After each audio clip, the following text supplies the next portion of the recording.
about love. Every love is bound to maintain it. You got to knock the legs with an eye. Don't throw a stone, you don't know. Stop what you say, it's what you do. Don't throw your stone. Hello and welcome back to track 14 of Out on That Line. I am Geoff along with my co-host Alex. Alex, how you doing? I'm just a regular human guy, Geoff. I'm doing just fine. Oh, beautiful, beautiful. Jackie Daytona, it's good to have you on the pod. This week, we're going to be talking about Blossom's album, Foolish Loving Spaces.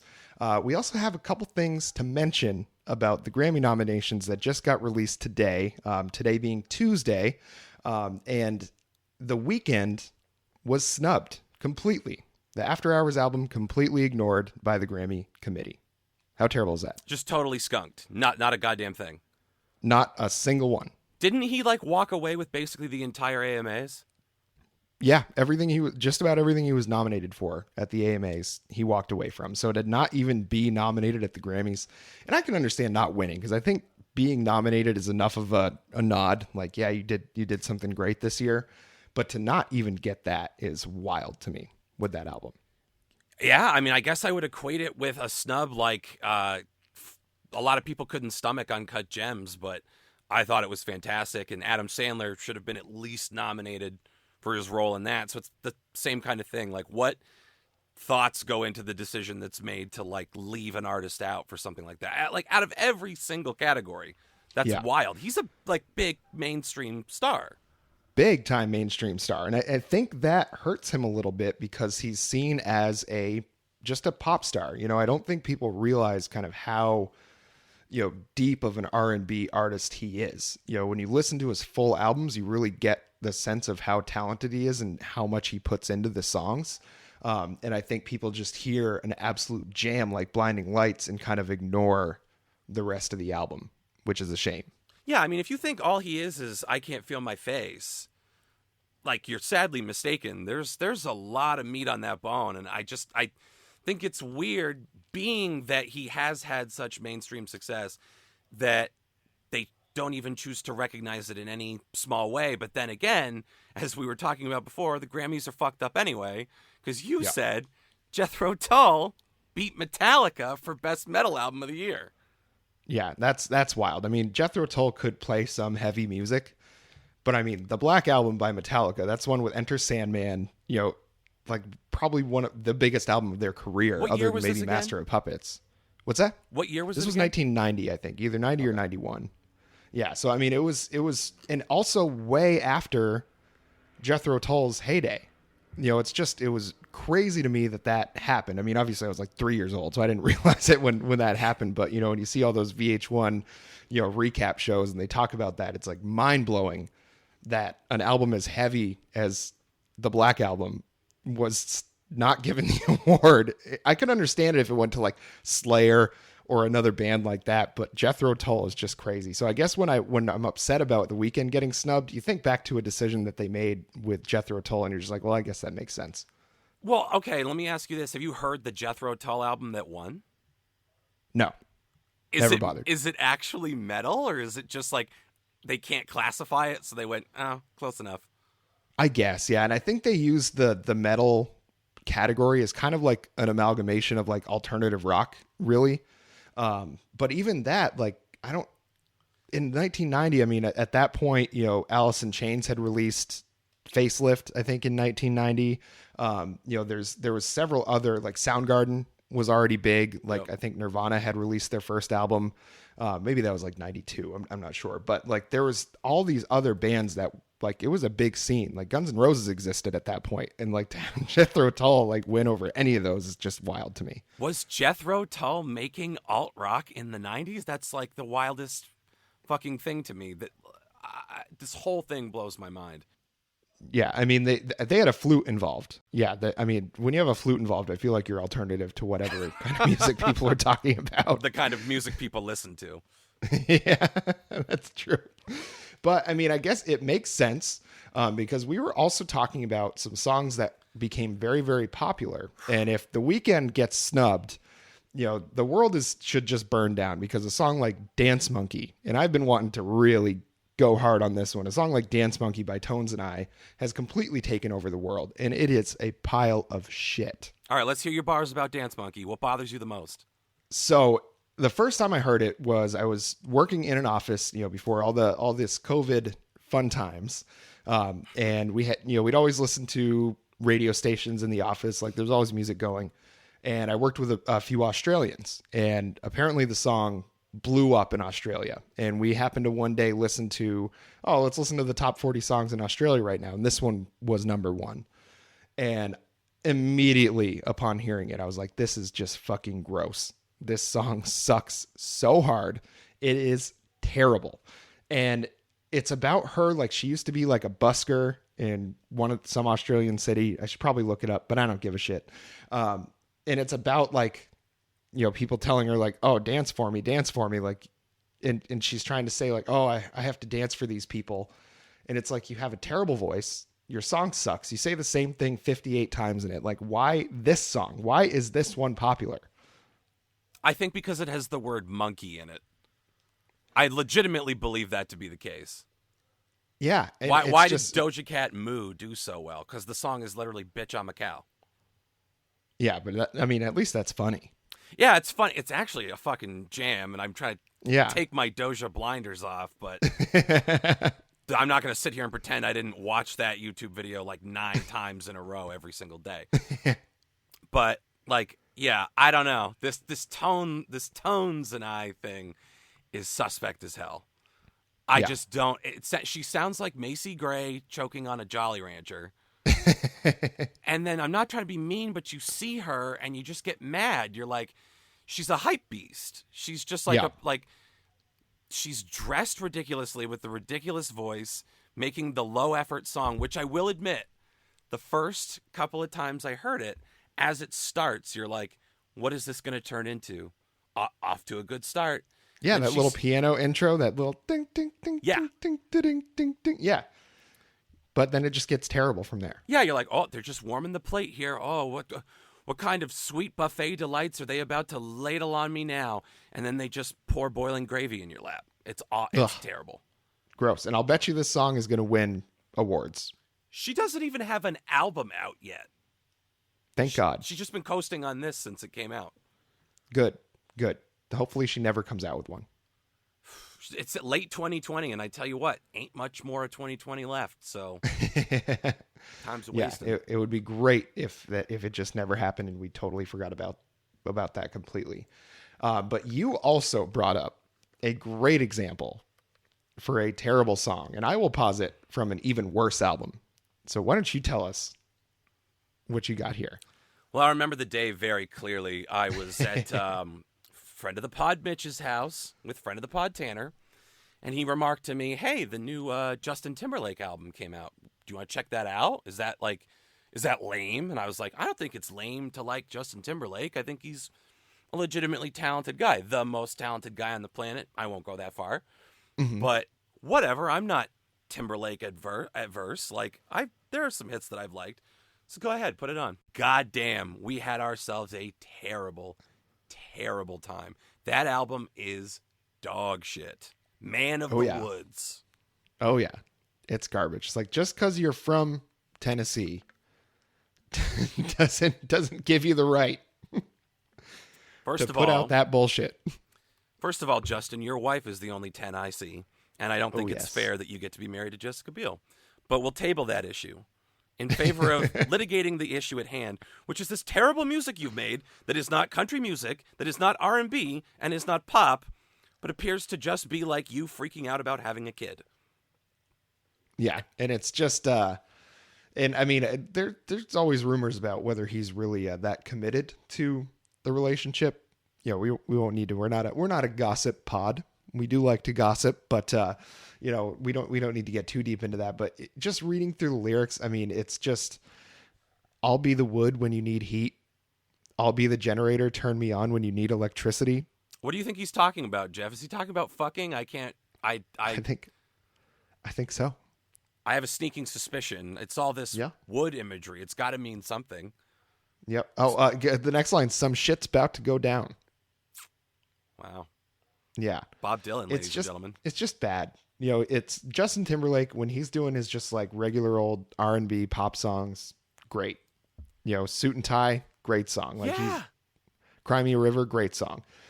But just I think he got really big for his britches when he did that Tennessee Whiskey with Chris Stapleton. Yep. And he was like, well, I'm a country guy now. And it's like, no, you're not. Yeah. How hard could that be? These fucking slack-jawed yokels do it. JT can. Yeah.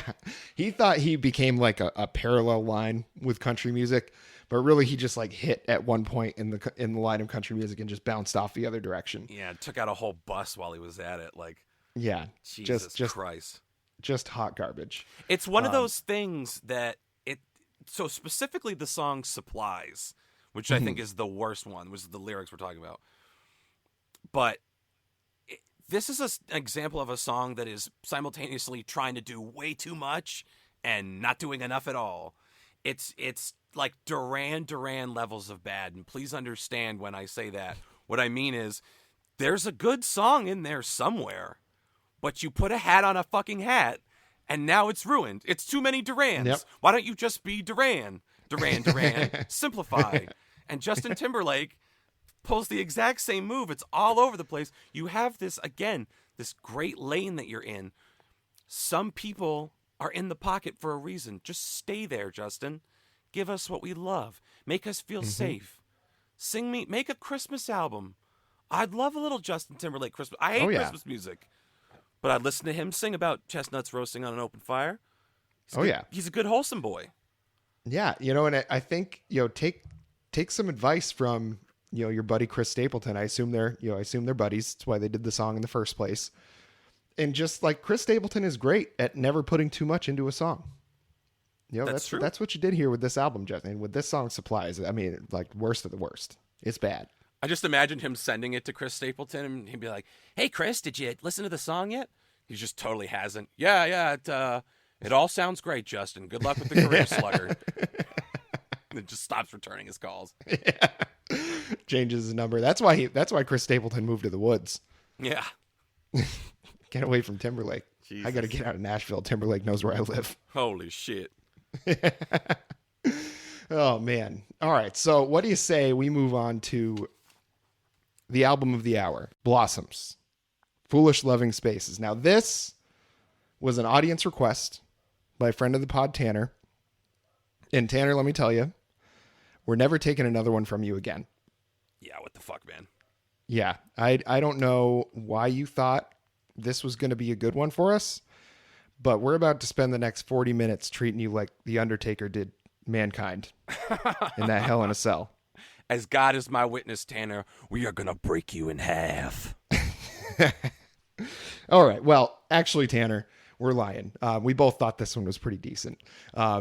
Blossoms is an English band. They just came out with this album this year, and it was pretty good. I mean, just a very, very tight pop band. Very tight pop band. That's the overall sense I got from this album. Unfortunately, there weren't any real like super standout songs for me, but at no point in the album was I like, oh, I need to skip this song, or I really don't like what they did there. It was all like very well crafted music. It's all very well crafted pop, absolutely. And the songs that hit with me, like really hit with me. And again, like you say, there was no one standout, but in terms of the exercise of listening to the album, there were ones that I did listen to that I was like, okay, yep, I see it in this one. And there were some that just like whiffed for me. It's kind of a tale of two albums. It was kind of like a dead split, 10 songs on the album. And I would say there are 5 that I really like and 5 that were forgettable to downright frustrating. There are some frustrating things about Blossoms. So like to kind of kayfabe the bit about beating up on Tanner a little bit. It's not a reflection of you, buddy.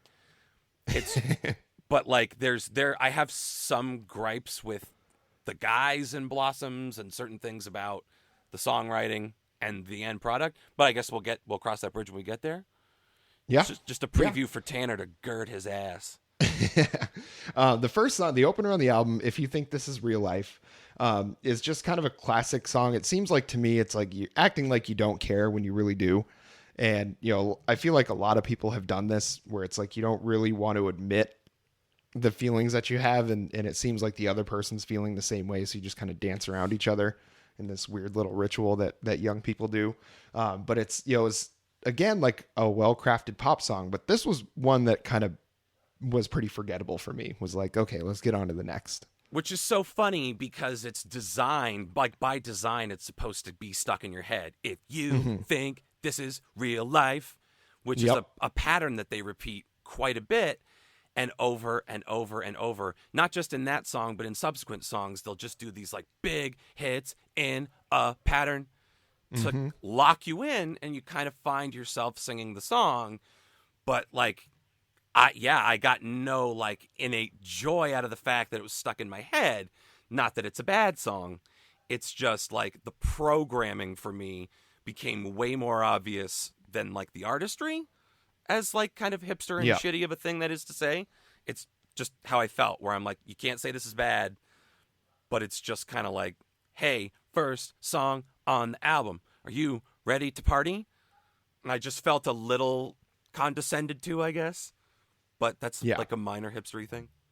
Yeah, it's very much like they know how to make pop music.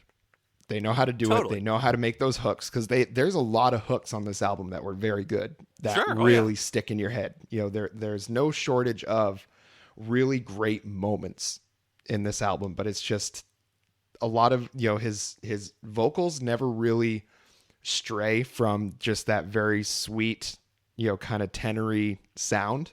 There's no like screaming on the album. There's no like, they only slow it down really one time on the album with one of the songs. And so it's just like they kind of bleed into each other. But I think that's the point, is just, because it's a quick album too. And I think it's just meant to be like, you enjoy all of this the same way you would like, the Meet the Beatles album, where it's like those songs are just so purely perfectly constructed pop music that it's like you don't really think too deeply into them. You're just like, oh, this is really pleasant to listen to. And that's a great way to go about this album, because I'm taking the like way more critical linear tact, which is like, oh, this isn't like a big idea album.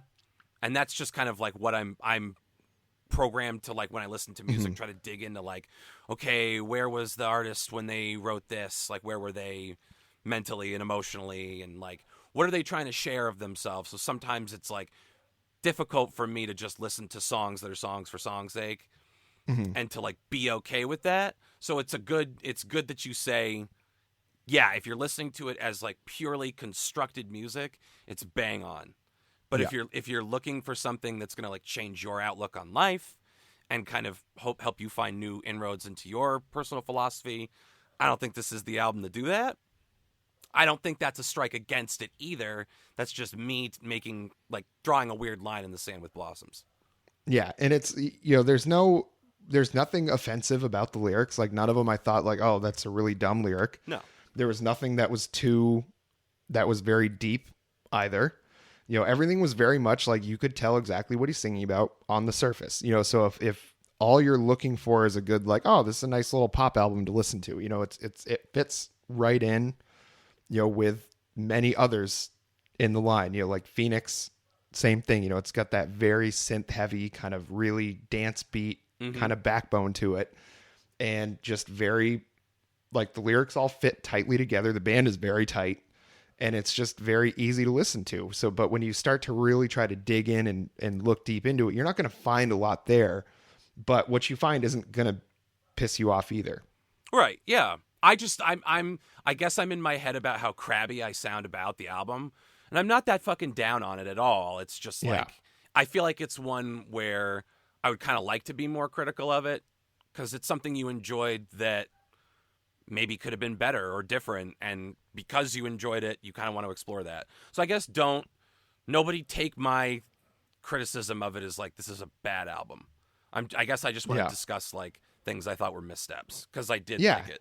It's not like the 1975. Yeah, fuck that. Where clearly the guy, I even forget what his name is now. Thank God. That means it's leaving my brain. Yeah. It's like with that album that we talked about, like, I think that was episode 4 or 5 or something. With that album, it was like clearly he's got a talent for making pop songs, but then you read his lyrics and you're like, this is garbage. This guy's so full of himself. Like, just so full of himself. It's terrible. Totally the opposite here. These guys clearly know pop songs very well, and I don't think they were really trying to get too deep into anything else. They were like, we're just going to make some dance songs, sell a bunch of records, and move on. And that's, you know what? That's totally fucking fine. I guess that's like the mentality to have as we jam through the whole rest of the album. Yeah. Moving on to Your Girlfriend. Now, the first thing on this one is that bass line. Yeah. Oh, yeah. That's pretty good. Yeah. Tasty bass line in this one. Chunky. Yeah. Again, the lyrics, like, not, too deep, but kind of clever as well. It's about, a girlfriend. It's like the same kind of thing as Jesse's Girl. Like, it's very much like, my friend's got a girlfriend. I kind of like her. I think she might like me too. It doesn't sound like they actually go through with it. No. Is that the sense that you got? Yeah, and what's so funny about you bringing up Jesse's Girl is I read like a little behind the scenes tidbit with Tom Ogden, who's the lead singer. Mm-hmm. And he was like, I think I saw it on the telly or maybe heard it on another song.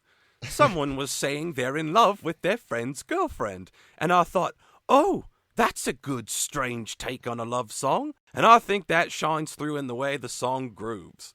I'm like, so has this guy, like, legitimately never heard Jesse's Girl, or is he, like, being coy?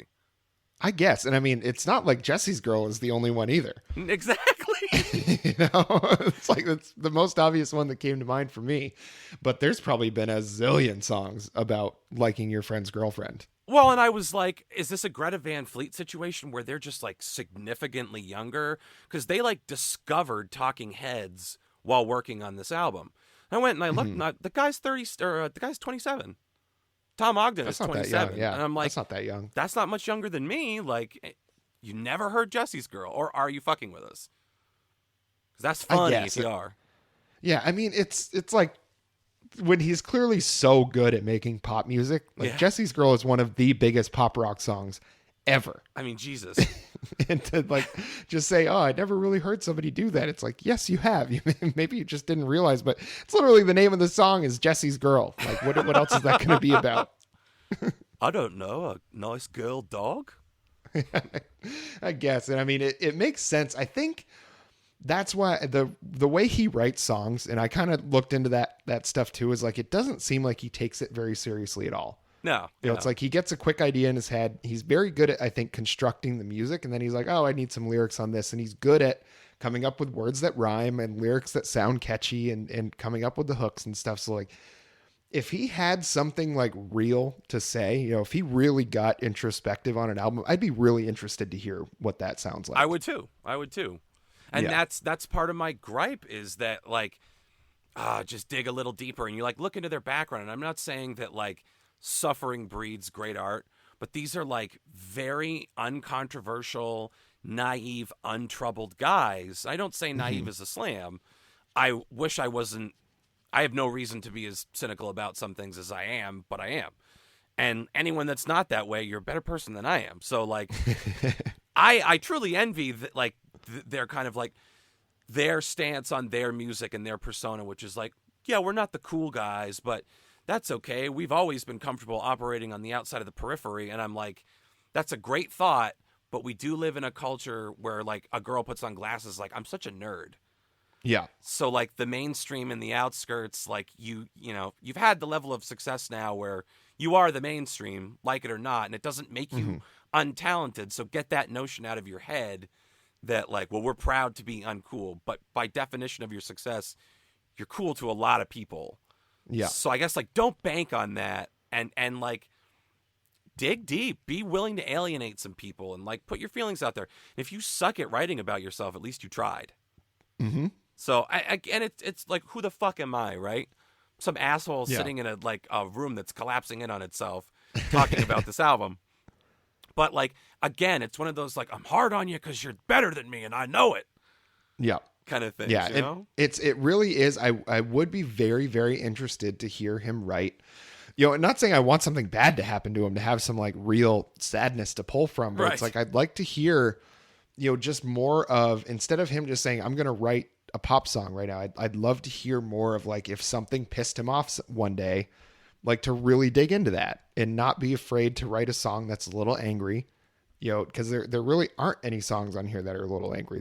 I think the closest he ever gets is he talks about he was like confused about something, and it's just like, give me something emotional to latch onto. And I think he's, with what he can do musically and what they as a band can do musically, if he could get something that had a little bit more vulnerability to it, a little bit more emotional kind of substance to it, I think they'd make something great. Like, I'm not afraid to like go out on that limb there.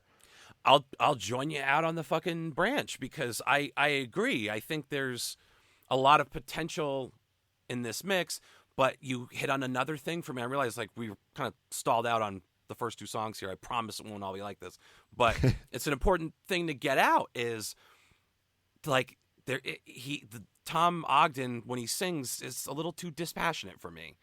And I think with the simplistic lyrics and with the delivery, again, he's not a bad singer. They are not bad lyrics, but it's so like passing acceptable, cottage cheese on a white plate kind of consistency to it, which sounds like a fucking slam. I guess it kind of is. Not meant to be mean, but it's just, it's an underwhelming vocal delivery and underwhelming lyrics. And by the end of the album, you're like really keyed in on like, what is that missing spice? So it's either, dig deeper within yourself or let someone else try to sing, add some spice to that. I guess it's better that they didn't have the super broke dick lyrics and then some guy like jaw rocking on top of it. You think this is real life? Like, I guess what we got is a better alternative to that. But there's a real like lack of passion in the vocal and lyrical part of it that isn't present in the rest of the music, because the rest of that is so on point and so jubilant and happy to be there. So there's just this weird incongruity for me.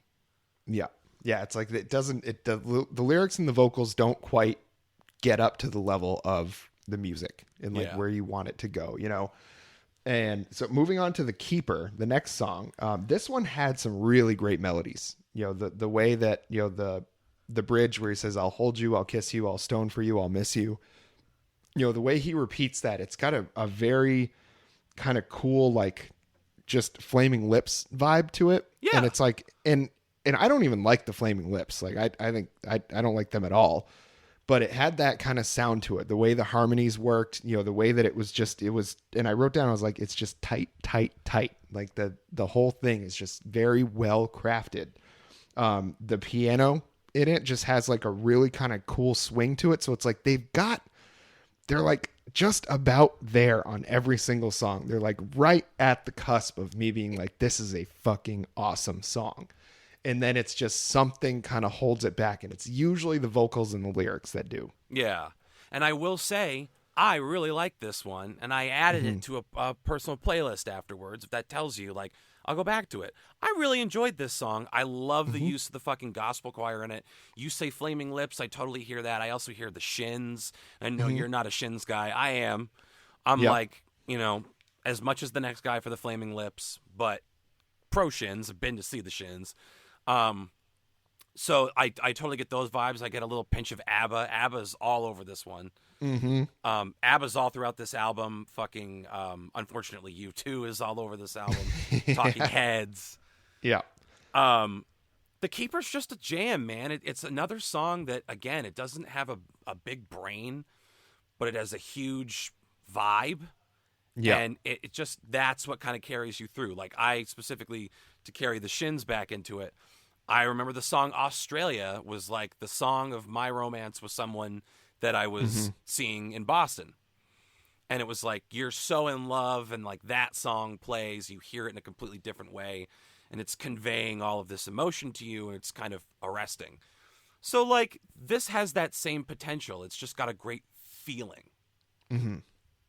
Yeah, it's just, it's again, it's like they get just about to the mountaintop. Yeah. On just about every song on here. And it's just, they don't have that last push to get it to the top for me.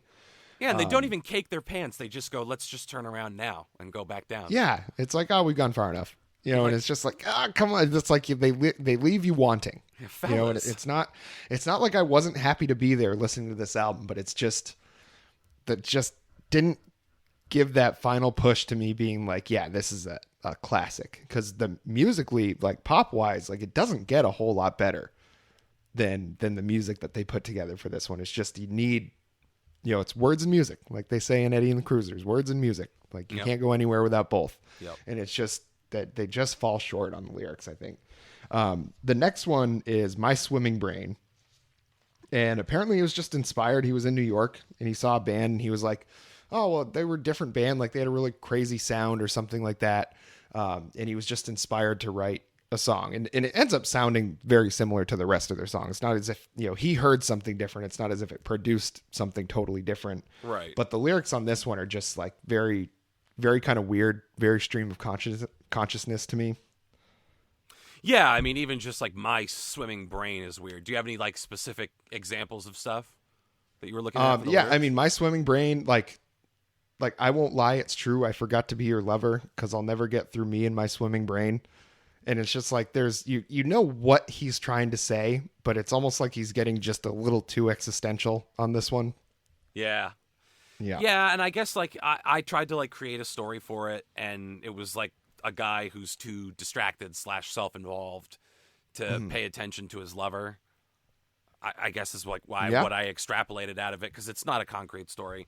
But I don't know. It's a super disco. It's like dream pop meets disco. It's got some strong Fleetwood Mac vibes through it. So I don't know. And the chorus fucks. Yeah. I mean, like they know how to create a hook. They really do. For sure. Yeah. The next song, Sunday Was a Friend of Mine. I think this one's just about unrequited love. Yeah. You know? Yep. Nothing quite ruins the taste of peanut butter like unrequited love, you know? What's that a quote from? I think it's from Charlie Brown. Oh, is it? Yeah. I think it's from pretty good. One of my childhood cartoons, yeah. The next one though, Oh No, I Think I'm in Love. Now this one I thought was kind of the most clever song, and I think he thinks so too. The guy that what's the name? Tom Ogden. Yeah, I think he thinks so too. As far as, but it is kind of funny, where it's like that feeling you get where it's like you weren't necessarily trying to go out and find somebody, but you know you crossed paths with somebody and things just kind of went the way they did. And so when he says, "Oh no, I think I'm in love with you," it's not really a bad thing. It's just like saying like, "Oops, I fell in love. I didn't mean to," you know, but it's not necessarily saying like, I'm not going to go through with it or anything. It's just kind of a, you know, it is a clever way to kind of talk about that feeling, because I really don't know of a lot of songs that do this. Yeah, I can see that. I think I ruined the magic for myself by reading his little blurb about it, which is just like all over the place and stupid. And I like hate to hold that against him, but then like I guess you get that window into his mentality while making the song, and then you listen and you're like, yeah, this is something Bewitched would put on the B side of some album in '94, like Soda Bread and Stompers, like, you know, like. Oh man, what a reference. Yeah, Bewitched finally getting the much needed rub. Yeah, I will say it's got like a hyper disco beat. It does during the chorus, and it's just like the right kind of frantic for me. Yeah, it's got a good gallop to it, you know? Yeah. And it's like the synth is set just right in the mix. It's just like another one that like a very well crafted pop song that would almost be better if there just weren't words to it, you know? Yeah. You know, I just don't know. I feel like we're going to keep hammering him on the lyrics, but it's just like, it's not that we're mad that they made the album. It's just like, you do better. Or just bring in another singer. Just a different songwriter. Like, because his voice is, if he was singing like stuff with much deeper meaning and everything, because we've talked about singers that are not like great singers, but their music and lyrics make up for it. It's like if he just got somebody else maybe to try to write the songs, and he just helped craft them in a way that like gave them a hook, gave them a good chorus, like, you know, and did that. But it's like maybe let somebody else handle the subject matter and combine that with what he's able to do with putting the lyrics together themselves. And I think they'd really have something there. And I think it would probably force him to stretch what he can do with his voice, which is if he learned like 3 different vocal tricks, He doesn't have to become like a night and day different singer or like improve his fucking range or anything. There's just certain things you can do with a voice like that like it's like the triangle offense in basketball. Yeah. There are so many combinations based off of like some very basic things that you'll look like you're doing virtuoso stuff when you're basically standing still. You just have to change it up a little bit from blat, blat, blat, blat, blat, because that's just boring as fuck. Yeah. And it's like, it's one thing when you do that in the first song, but he continues to do those kind of quick break like hooks and stuff. And like each individual song sounds great when he does that. But when you listen to the whole album, the songs back to back to back, you hear the same things over and over and over again. They all kind of bleed into each other. Like none of it's ever upsetting to listen to or anything, but it's just like they clearly have the talent to do more. And I just would like to hear it. Yeah, I agree. I mean, I don't know where you stand on them, and maybe this is a larger discussion for later, but it's the great Greta Van Fleet question. People, you love them or you hate them, basically. Like, there are arguments to be made on either side, and I dare say it's a sharper political divide than conservatives and liberals. Yeah, I mean, I think the main problem people have with Greta Van Fleet is they get looked at as like a Led Zeppelin ripoff band is kind of the criticism that they get. And I'm like, well, Led Zeppelin was awesome. And, you do hear, it's like, I don't remember people saying that about Wolfmother, who had some really great songs too. And it's like, if that's their influence and they would just want to play like some blues based heavy rock, they also like Led Zeppelin sounded like a lot of other bands at their time too. And like Greta Van Fleet listened to those bands as well. So it's not just Led Zeppelin. It just happens to be that their lead singer has that very kind of high register voice that's very similar to Robert Plant. I was like, if I'm going to get upset about Greta Van Fleet like sounding like that, then I'm going to have to get upset at like the Gaslight Anthem sounding too much like Bruce Springsteen. It's just like, no, I think they're both awesome. It's dumb to get upset at them because they have the Led Zeppelin sound or the classic rock tribute band sound. That's a dumb reason to get upset at them, to get upset at that aesthetic. But what I think is a valid criticism is the quality of their songwriting. And I personally find that lacking. I can't say like I actively hate anything they've done. I quite liked a lot of the like singles and like EP. I think From the Fire was an EP, wasn't it? Mm-hmm. So like I liked that stuff, but some of the newer stuff is kind of exposed to me like, they're obviously still really young. So yeah. And I would say if people are going to get really upset about their songwriting, and they are pretty young, but like go back and read Led Zeppelin lyrics. You know what I mean? It's like they had some really, truly great songs, but a song like Rock and Roll, there was not a whole lot of meaning to that one. Yeah. That was just written so Robert Plant could get up there and shake his hips in his tight little pants. It's like you want to compare them. Like Led Zeppelin is an all-time great band, but if you really look at their lyrics, like they very rarely got too deep and too involved, in what they were saying. So to say that Greta Van Fleet doesn't stand up to them and then criticize Greta Van Fleet for that, that doesn't make sense to me. Yeah, I mean, I'm like dead in the middle on it, where it's like I see arguments on both sides that make sense. I see arguments on both sides that make zero sense. Yeah, but it's the larger point is it's really interesting to listen to them. It's interesting to watch them develop. It's interesting to watch the discourse around them develop. And I get a similar thing with Blossoms. Like, they could end up being completely fucking forgettable. They could end up being all-time great. Who fucking knows? It's like, but there's enough there that makes you interested in taking the ride. So yeah, and I'm looking forward to seeing what they might do on their next one. Maybe something happens. He lets other people have a little more involvement in the songwriting process. Mm-hmm. But I mean, it looks like a lot of the songs are credited as just Blossoms. So it's like, as far as the songwriting goes. So I think they all do influence it, but I think he is the lyrics. Like, I think it's just him that does the lyrics. I'm pretty sure. And I think he is in contact with Brandon Flowers and sent a song to Brandon Flowers to see if he wanted to cover it. So I think like they're at least nominally in contact. That would be a good person for Blossoms to hook up with. Yeah. If he wanted to come in and like produce on a couple songs for them, Like maybe a whole album, especially right now, is not realistic. But if he wanted to work with them on a couple things, there's a lot they could learn for the better that is going to make that would probably boost Blossoms into that tighter spot.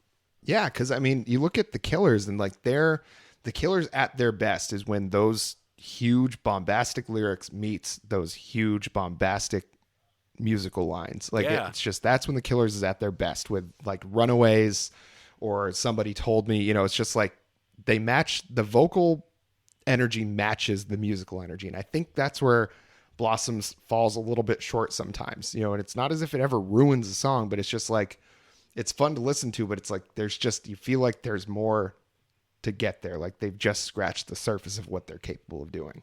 Well, you know what they say, Geoff? The difference, What do they say?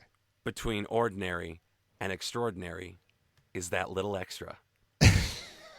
Oh, fuck you.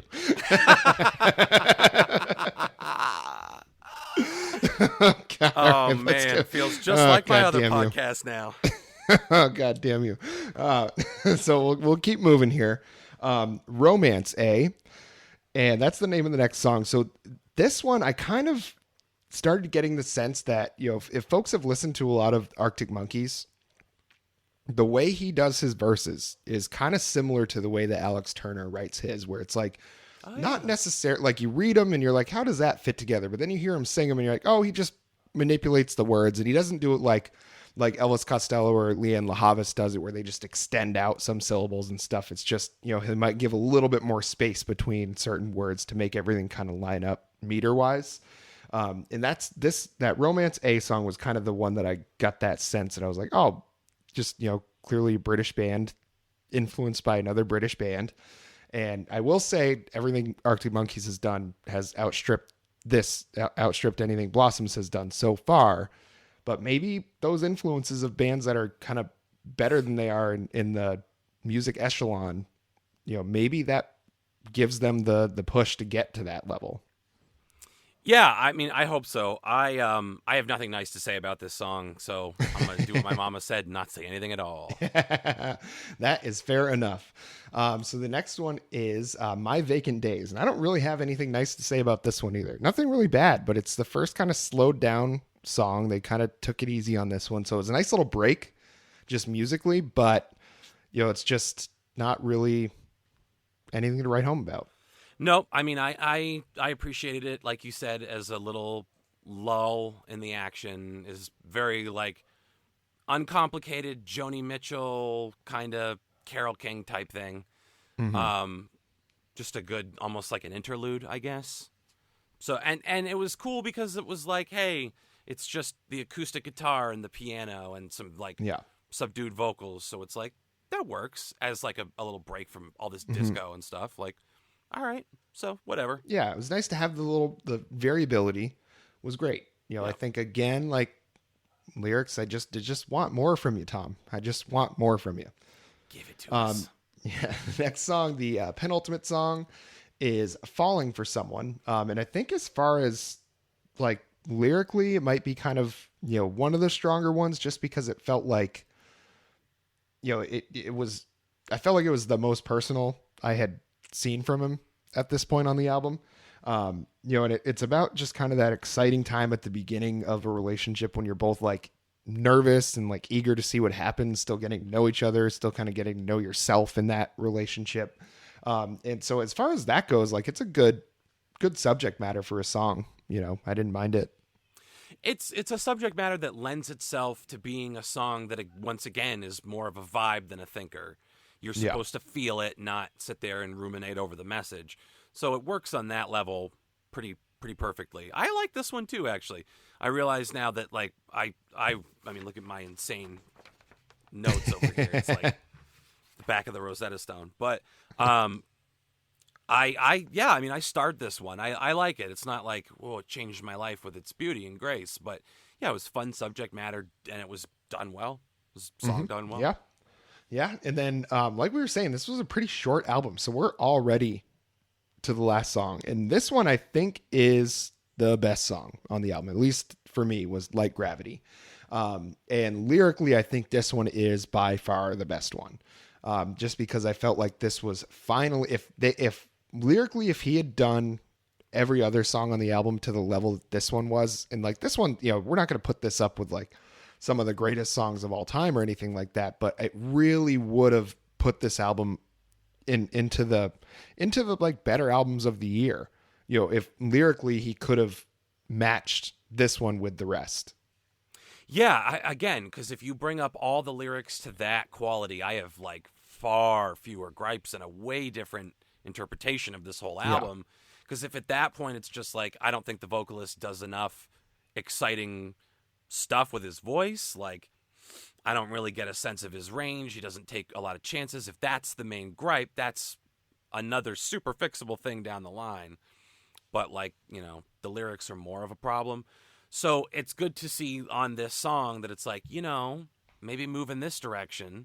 Mm-hmm. And the song sounds fucking great. It's this dark, moody kind of synthwave beast. And it's really fun.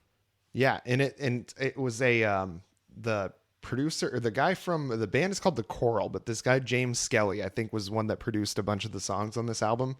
And he suggested they make it moodier on the verse, and you can really tell, you know, it's maybe they put in minor chords or something. I don't have the musical theory ear to be able to pick that kind of thing out, but I feel like if he had approached this one musically the same way as the others, like I feel like that kind of slightly moodier music really lends itself to drawing out the correct emotion in the lyrics that he is trying to put forth, you know, and I feel like instead of just kind of hitting one note in one mood like he did in a lot of the songs, this one was pretty refreshing because it might have been sadder, but it was like I felt like I was finally getting more of a look into him, into the lead singer a little better. Yeah, and it was sadder, but it wasn't like this is too much of a bummer to rock the fuck out to, because it's doing so many things musically.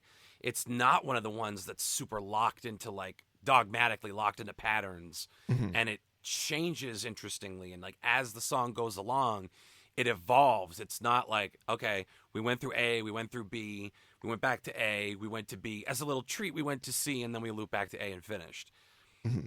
It's kind of goes A to B to C to D to E to, and so on and so forth. And I appreciate that, especially in an album ender, you know, like kind of saving the best for last. Honestly, I mean, it was the best proof of concept of what they're capable of.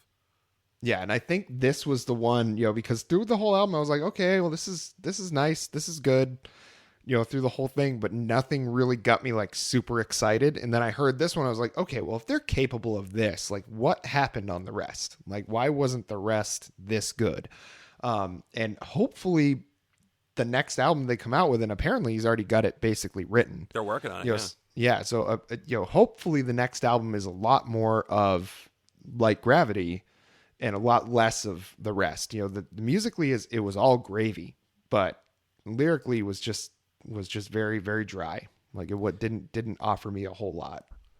Yeah. I mean, yeah, I completely agree. And I read an article that was talking about this new album that they're working on. And if I'm not mistaken, it said that the material on the fourth one is going to be a lot more in the direction of Like Gravity. Okay. And like, I guess, because they originally were going to do like the 1975 and do this succession of albums, and they were all going to be like united around a theme. So it's technically like 3 smaller albums out of one large whole. Some la la la thing. The best thing these guys can do is like just focus on the music, don't focus on the gimmick. So it sounds like the fourth one is just like, we're coming up with a lot of stuff right now, so we're going to do something with it. So that's cool. That's good. Yeah.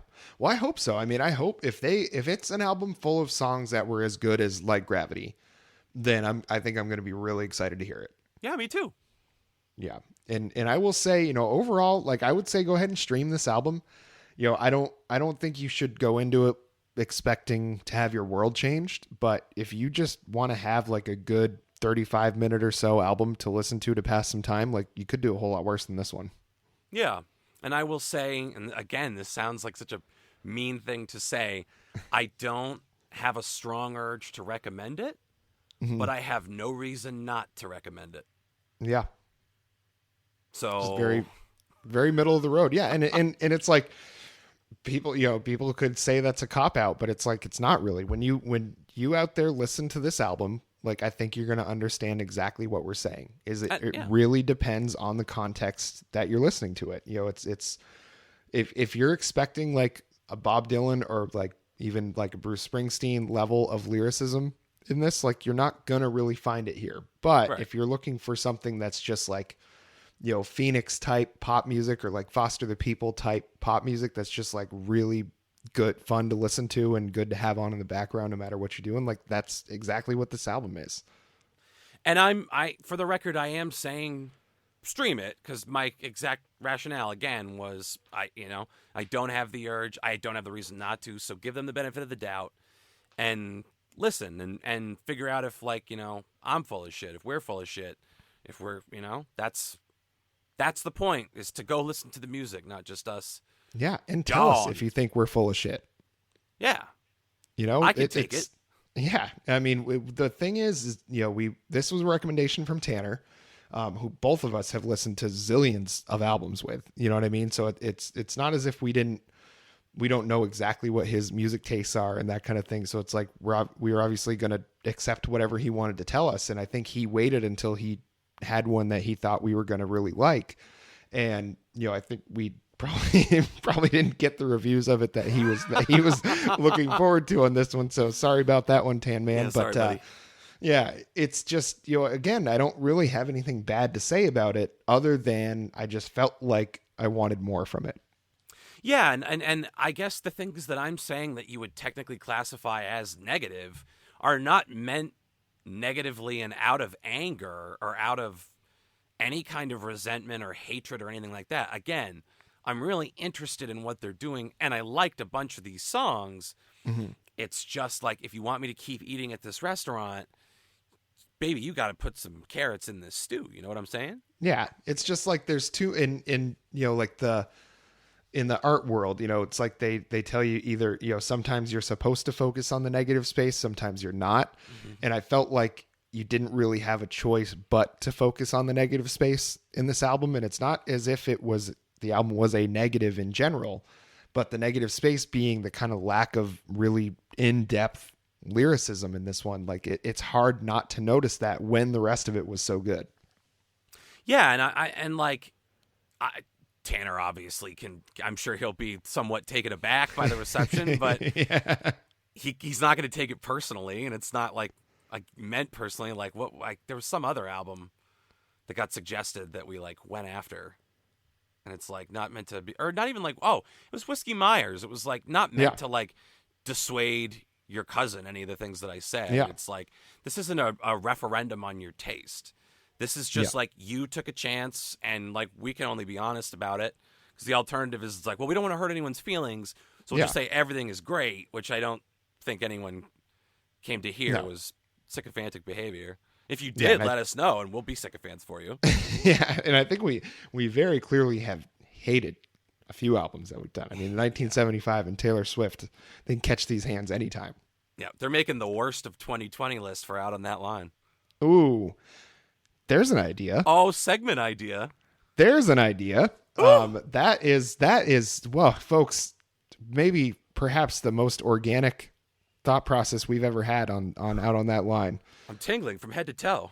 I think a best of 2020 and a worst of 2020 episode. I think, we can do those little special edition episodes that we like doing the 500 greatest albums of all time, but I think we talked about wanting to be very judicious with those and not just throwing out bonus episodes just for the sake of doing them, like only doing them when we've got a reason to. And I think that would be a great reason to. So, listeners, you tell us, because we can't possibly know all of the worst albums or worst songs or worst things that happened in music this year. So this is where we're going to need your help.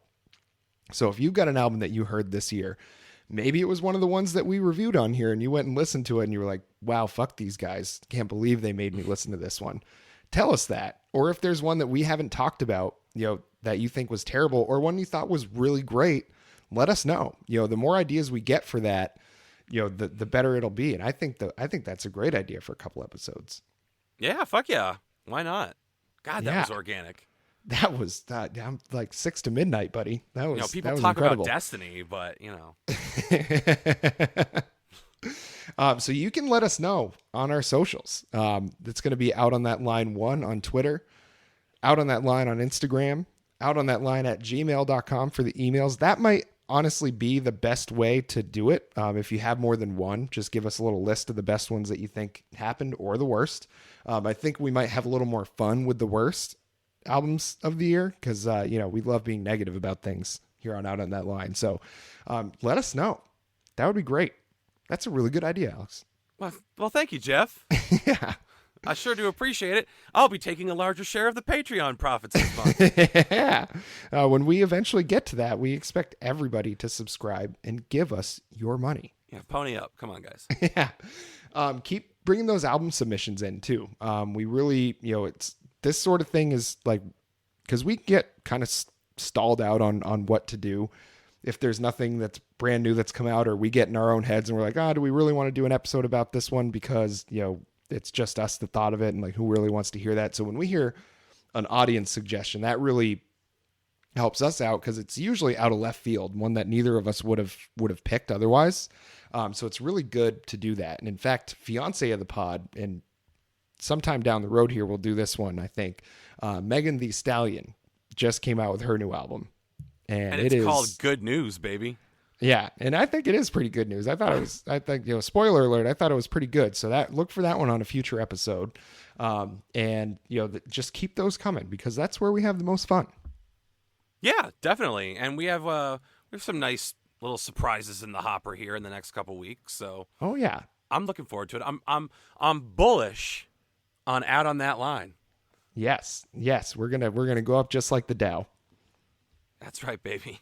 Yeah, we're making podcasts great again. Oh God. Wait, what making would it be? I don't know if there's a really good acronym for that. Yeah, maybe like PAGA. PAGA? Podcasts are great again. Yeah, PAGA. That's great, Geoff. You're Yeah, backed up 50% on the Patreon. Hey, that's why they pay me the big bucks, baby. Do you have anything else you'd like to add this week, Alex? I can't think of a single one. I think I've talked long enough. Okay, well, I think we're right about an hour here, so I think we're perfect to call it. So, folks, again, those socials, get us on Instagram, Twitter. Listen to us wherever podcasts are sold. Wherever you buy those fine podcasts, we'll be there. We'll see you next time.